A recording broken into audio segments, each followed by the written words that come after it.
नमस्ते दोस्तों, जय माता दी। बहुत बहुत स्वागत है आपका नवरात्रि स्पेशल इस वीडियो में।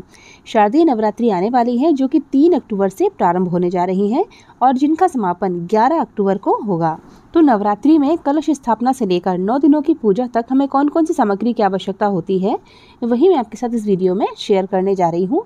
वीडियो में आखिर तक ज़रूर बने रहिएगा और वीडियो अच्छा लगे तो लाइक और शेयर ज़रूर कीजिएगा। दोस्तों, माता जी की स्थापना के लिए हमें सबसे पहले तो माता जी की फ़ोटो या फिर उनकी मूर्ति की आवश्यकता होती है। अगर आप मूर्ति की स्थापना करते हैं तो मूर्ति को भी आपको 9 दिनों तक हिलाना नहीं होता है।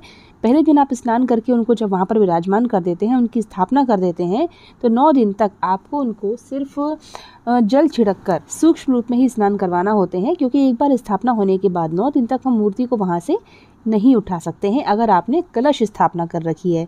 अगर आप कलश की स्थापना नहीं करते हैं, साधारण तरीके से पूजन करते हैं, तो फिर आप मूर्ति को रोज़ उठाकर रोज़ स्नान करवाकर उनको नए वस्त्र पहना सकते हैं। तो कलश स्थापना का मतलब ये होता है कि वहाँ पर हमने स्थापना कर दी है तो वहाँ से हम 9 दिनों तक मूर्ति को नहीं उठाएंगे। तो दोस्तों, पहले कलश स्थापना की जाती है, उसके बाद फ़ोटो को स्थापित किया जाता है। तो कलश स्थापना के लिए हमें गेहूं या चावल चाहिए होते हैं जो हम कलश के नीचे रखते हैं।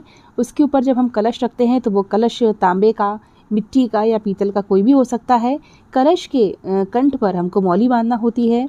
उसके अंदर गंगा जल, शुद्ध जल, सिक्का, सुपारी, थोड़ी सी दूर्वा और हल्दी की गांठ हमें डालना होती है। लौंग इलायची भी आप चाहें तो डाल सकते हैं और आम के पत्ते उसके ऊपर लगाकर उसके ऊपर हमको नारियल रखना होता है। नारियल के ऊपर आप एक लाल वस्त्र भी लपेट सकते हैं जो कि कोरा होना चाहिए। उसके बाद हम पटे पर थोड़े से अक्षत रखकर उस पर माता की फ़ोटो की स्थापना करेंगे।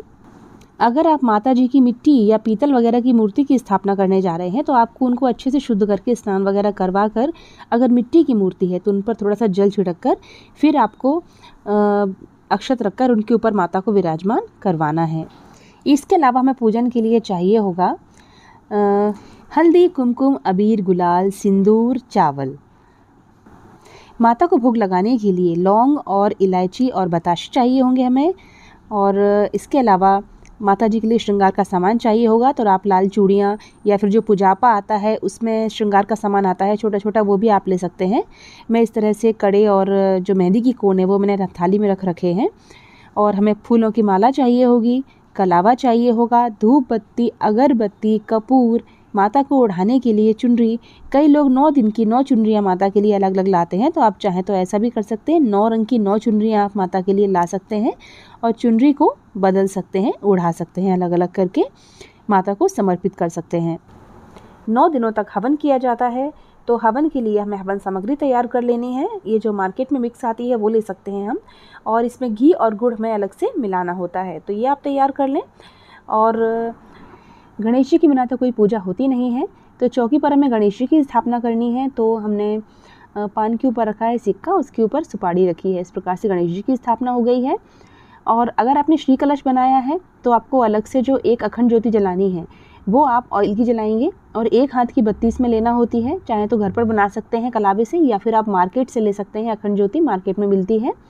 एक हाथ की अखंड ज्योत जो है वो पूरे 9 दिन तक आराम से जल जाती है। लेकिन अखंड ज्योत जलाना आसान बात नहीं होती है, बहुत ध्यान रखना पड़ता है। इसलिए अगर आप अखंड ज्योत जलाएं तो बहुत सोच समझ के जलाएं। अखंड ज्योत जलाना आवश्यक नहीं होता है, इस बात का ध्यान रखिएगा। अगर आपको किसी मनोकामना की पूर्ति के लिए जलाना है तो बात अलग है। लेकिन अगर आप ऐसा समझ रहे हैं कि कलश स्थापना के साथ अखंड ज्योति जलानी होती है तो ऐसा बिल्कुल ज़रूरी नहीं होता है। इस कन्फ्यूज़न में आप मत रहिएगा। और एक दीपक आपको घी का जलाना है। अगर आप दुर्गा सप्तशती का पाठ करते हैं तो माता जी के सामने घी का दीपक जलाकर ही आप दुर्गा सप्तशती का पाठ कीजिएगा। और अगर आप कलश के रूप में ऑयल का दीपक जला रहे हैं तो आपको आरती घी के दीपक से करनी है। तो उसके लिए आपको घी का दीपक एक तैयार कर लेना है, ताकि आप जब आरती करें माता की तो वो आप घी के दीपक से करें। इस प्रकार से हमको दीपक तैयार करना है। अब अगला हमें चाहिए होती है वो किताबें, वो पुस्तकें जो हम नवरात्रि में 9 दिनों तक पढ़ते हैं। तो ये है दुर्गा सप्तशती की पुस्तक। बहुत ही पवित्र ग्रंथ है। इसको हम हमेशा लाल कपड़े में लपेट कर रखते हैं, क्योंकि इसको लाल कपड़े के बिना नहीं रखा जाता है। तो इस प्रकार से आपको रखना है। अगर आप दुर्गा सप्तशती की किताब घर में रखते हैं, दुर्गा चालीसा देख लीजिएगा, अगर आप पढ़ते हैं तो रख लीजिएगा घर में। राम रक्षा स्त्रोत पढ़ सकते हैं आप नवरात्रि में। कई लोग सुंदरकांड का पाठ करते हैं 9 दिनों तक, तो जैसा आप चाहें वैसा कर सकते हैं। कई लोग रामायण पढ़ते हैं और वो रामायण हमें 9 दिनों में ख़त्म करनी होती है, तो दिन में कम से कम 4 से 5 घंटे हमको रामायण पढ़नी होती है, या 3 से 4 घंटे तो फिर भी लगते ही हैं, तब जाकर वह 9 दिनों में समाप्त होती है। तो अगर आप रामायण शुरू करते हैं तो सोच समझ कर ही शुरू कीजिएगा, क्योंकि उसको 9 दिनों में ख़त्म करना भी ज़रूरी होता है। भोग प्रसाद के लिए आप कुछ फल, मौसमी फल जो भी हों वो ले सकते हैं। पंचामृत आप ज़रूर बना लीजिएगा, दूध, दही, घी, शक्कर, शहद मिला के। और यहाँ पर मैंने प्रसाद में श्रीखंड रखा है, आप जो चाहें वो रख सकते हैं। भोग में पेड़े वगैरह कुछ भी रख सकते हैं। इस प्रकार से हमको प्रसाद की व्यवस्था कर लेनी है। और अग्यार करने के लिए आप कंडा तैयार करना बिल्कुल मत भूलिएगा। या तो आप मार्केट से कंडे ले आएँ, या फिर आप आम की लकड़ियाँ भी तैयार कर सकते हैं, खरीद कर ला सकते हैं। पूजा की दुकान पर आराम से मिल जाती है। और अगर आपको कोई जान पहचान के हों जो आपको दे सकते हो तो आप वहाँ से भी ला सकते हैं। बस आम की लकड़ियाँ सूखी होनी चाहिए। तो इस प्रकार से हमको पूजन सामग्री की तैयारी करनी होती है दोस्तों। अगर आप घर में ज्वारे बोते हैं तो उसके लिए आपको जौ, काली मिट्टी की आवश्यकता होती है। क्योंकि हमारे यहाँ ज्वारे नहीं बोए जाते हैं, इसलिए मैंने आपको इस वीडियो में नहीं दिखाए हैं। मेरे पूजन सामग्री में शामिल नहीं है वो चीज़ें। अगर आपके घर में षोडश मातृकाएँ बनाई जाती हैं तो उसके लिए आपको 16 सुपारी और चावल की आवश्यकता होती है।